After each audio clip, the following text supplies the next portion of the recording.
বলতে পারেন মহিলারা জাহান্নামে বেশি যাবে কেন? ওদের বদনাম বেশি। যখন আল্লাহ রাসূল বললেন ইয়া মাশারা নিসা তাসাদদাকনা ফাইন উরিত আকসার আহলে আন-নার, মহিলারা শোনো শোনো শোনো শোনো, তোমরা দান করো, আমি তোমাদের অধিকাংশ দেখি জাহান্নামে। জাহান্নাম বলতে নারী আর নারী, জাহান্নাম বলতে নারী আর নারী, আমি তোমাদের অধিকাংশ দেখি জাহান্নামে নারী, তোমরা দান করে বাঁচো। তো দান করে বাঁচো কথাটা তো হলো, মহিলা এখন বলে বসলেন লেমা কেন কেন যাব জাহান্নামে বেশি সেটা বলেন।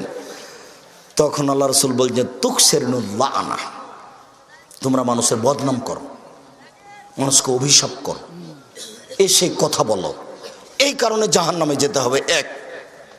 দুই, স্বামীর কৃতজ্ঞ নও, স্বামীর তোমরা অকৃতজ্ঞ স্ত্রী, যার কারণে তোমাদেরকে জাহান্নামে যেতে হবে।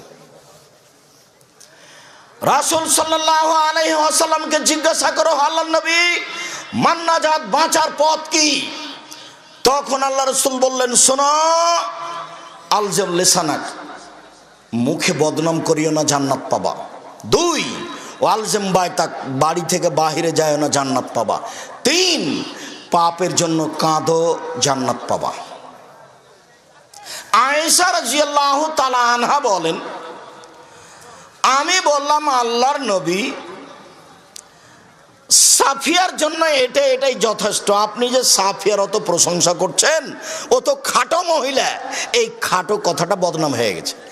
তখন আল্লাহ রাসূল বলছেন আয়েশা শোনো, লাকাদ কুলতে কালেমাতান লা মুজিজাত বিহাল বাহর আলা মাজাজাতহু, আয়েশা তুমি যে কথাটা বলেছো, এই কথাটা যদি সাগরে ফেলে দেওয়া হয় সাগরের পানি ঘোলা হয়ে যাবে। আয়েশা রাদিয়াল্লাহু তাআলা কি বলেছেন? বলেছেন যে সাফিয়া খাটো, খাটো কথাটাই বদনাম।